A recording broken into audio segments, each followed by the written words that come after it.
बड़ी हवेली में कई रिश्तों के ताने बाने थे। घर के मुखिया जगदीश सिंह और उनकी पत्नी ने अपने 4 बेटों और उनकी पत्नियों के साथ एक बड़ा परिवार बसाया था।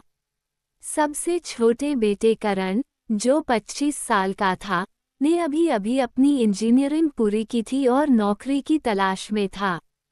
वहीं सबसे बड़े बेटे रवि की पत्नी मीरा, 28 साल की शांत स्वभाव और खूबसूरत व्यक्तित्व वाली महिला थी। मीरा और करण का रिश्ता हमेशा दोस्ताना था। दोनों अक्सर एक दूसरे से मजाक करते और बातें शेयर करते। मीरा को हमेशा से करण में एक अलग तरह की मासूमियत दिखाई देती थी, और करण को मीरा की सहजता और समझदारी ने आकर्षित किया था। बदलते एहसास। एक दिन करण बालकनी में बैठा हुआ था। मीरा वहां आई और चाय का कप पकड़ा दिया। कितनी देर से तुम अकेले बैठे हो, क्या सोच रहे हो? मीरा ने पूछा। कुछ खास नहीं भाभी, बस जिंदगी के बारे में सोच रहा हूँ, करण ने जवाब दिया। मीरा मुस्कुराई और बोली, तुम्हारी उम्र में इतनी गंभीर बातें करने की जरूरत नहीं। इस वक्त तुम्हें जिंदगी जीने का मजा लेना चाहिए। मीरा की बातें करण को हमेशा प्रेरित करती थीं, लेकिन धीरे धीरे करण को एहसास होने लगा कि उसकी भाभी सिर्फ उसकी भाभी नहीं, बल्कि उसके दिल के करीब कुछ ज्यादा ही जगह बनाने लगी हैं। गहराता रिश्ता। एक दिन परिवार ने पिकनिक का प्लान बनाया। सभी लोग पास के एक झील पर गए। झील के किनारे बैठकर करण और मीरा बातें कर रहे थे। मीरा ने करण से पूछा, तुम्हारी कोई गर्लफ्रेंड क्यों नहीं है? इतने हैंडसम हो, तुम्हारे लिए तो लाइन लगी होनी चाहिए। करण मुस्कुराया और बोला, जो लड़की मुझे समझ सके, वही मेरी जिंदगी में आ सकती है। मीरा ने हल्के मजाक में कहा, तो अभी तक कोई समझी नहीं।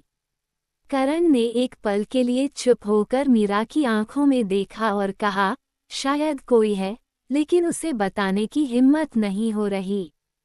मीरा को उस समय करण की बात समझ नहीं आई, लेकिन उस नज़र ने कहीं न कहीं उसे विचलित कर दिया। अनकही भावनाएं। मीरा ने उस दिन से करण के व्यवहार में बदलाव महसूस किया। वो अक्सर मीरा के आसपास रहता, लेकिन उसकी आंखों में एक अलग सी गहराई थी। मीरा ये समझने लगी थी कि करण के मन में कुछ ऐसा था, जो उसे बताने से डर रहा था। एक दिन, जब घर में कोई नहीं था, करण ने मीरा से कहा, भाभी, क्या मैं आपसे कुछ कह सकता हूँ? मीरा ने हंसते हुए कहा, क्यों नहीं, कहो। करण ने गंभीरता से कहा, भाभी, मैं आपको पसंद करता हूँ। मीरा हैरान रह गई। उसने तुरंत जवाब नहीं दिया। कमरे में सन्नाटा छा गया। करण ने अपनी बात जारी रखी, मैं जानता हूँ कि यह गलत है। आप मेरी भाभी हैं, और यह रिश्ता दुनिया की नज़र में गलत होगा। लेकिन मैं अपने दिल से यह भावना निकाल नहीं पा रहा हूँ। मीरा ने गहरी सांस ली और कहा, करण, मैं तुम्हारी भावनाओं की कद्र करती हूँ, लेकिन जो तुम महसूस कर रहे हो, वह सही नहीं है। मैं रवि की पत्नी हूँ और तुम्हारी भाभी। हमारा रिश्ता एक सीमा में बंधा हुआ है। दूरी और नज़दीकियाँ। करण ने मीरा की बात को समझा, लेकिन अपने दिल को समझाना आसान नहीं था। उसने मीरा से दूरी बनानी शुरू कर दी, लेकिन मीरा के लिए भी यह आसान नहीं था। वो खुद को करण की मासूमियत और सच्चाई से दूर नहीं रख पा रही थी। एक दिन, मीरा ने करण को अकेले देखा। वो उदास था और किताब में खोया हुआ था। मीरा उसके पास गई और कहा, करण, मैंने कभी नहीं चाहा कि हमारे बीच कोई दीवार खड़ी हो। मैं तुम्हारे दोस्त की तरह हूँ और हमेशा रहूंगी। करण ने मीरा की आंखों में देखा और कहा, आप हमेशा मेरी खास रहेंगी, भाभी।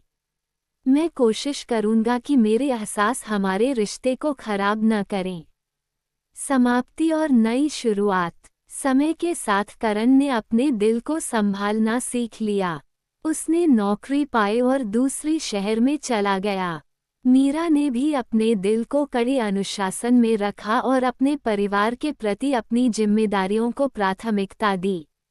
हालांकि उनके बीच का रिश्ता कभी वैसा नहीं रहा जैसा पहले था, लेकिन दोनों ने एक दूसरे की इज्जत करना नहीं छोड़ा। ये कहानी उनके बीच की गहरी भावनाओं और उस नैतिकता की है जिसने उन्हें अपनी सीमाओं के भीतर रहने को मजबूर किया।